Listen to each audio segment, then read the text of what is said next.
Magandang hapon mga kabs. So ngayon mga kabs, magluluto tayo ng kernel corn. Ito, whole kernel corn.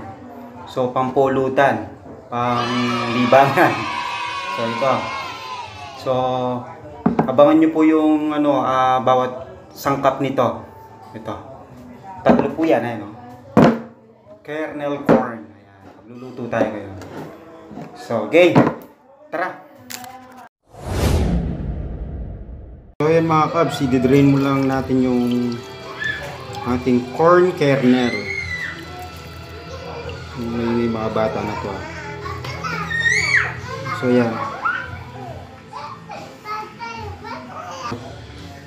Tapos mga kabs, ito na yung mga sangkap natin.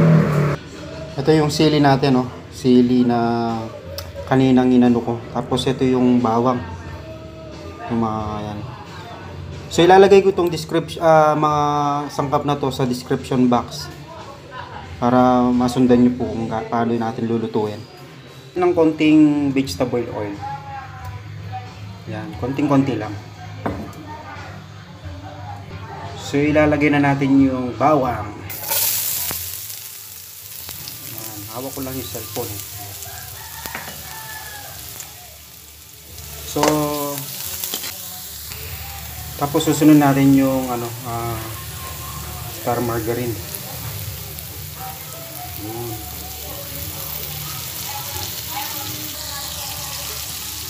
So ayan. Mapapansin nyo, sarap po. So hintayin nyo natin na maging golden brown yung ating bawang.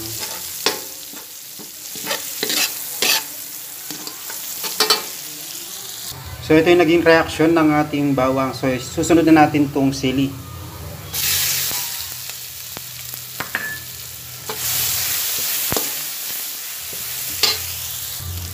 So ayan yung dapat kulay.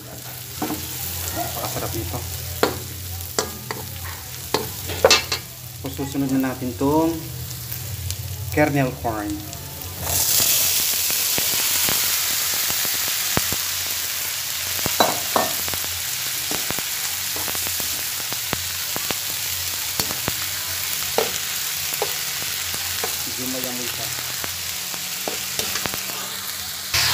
Tapos susunod na natin tong magic sarap. Ayan para may pangkalasa. So no need din na siyang lalagyan ng asin kasi maalat na tong ating seasoning. So ayan lang natin siyang mag-dry. Sarap po. Tapos mga kabs, lagyan lang natin ng konting bechin. Bechin, alright. That's enough. Alright. Ang sarap nito mga kabs. Gawin nyo sa bahay nyo to, very easy to cook. Ayan sarap niyan.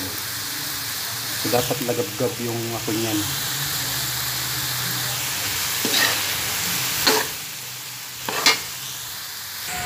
So ayan, mga siguro 1 minute luto na. Sarap po, pampulutan. So after 1 minute, ita-taste test po na natin. So mga kabs, ita-taste test na natin itong medyo mausok-usok pa. Taste test na natin.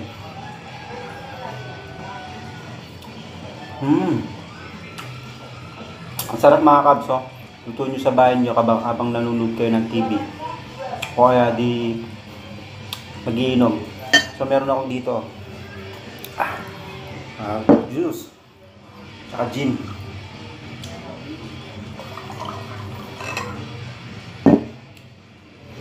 Tagay natin.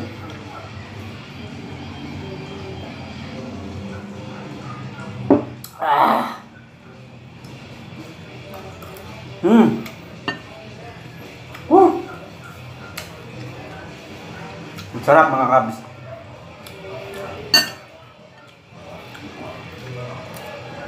Kabs, maraming salamat po. Tutuin niyo po sa bahay. Bye-bye.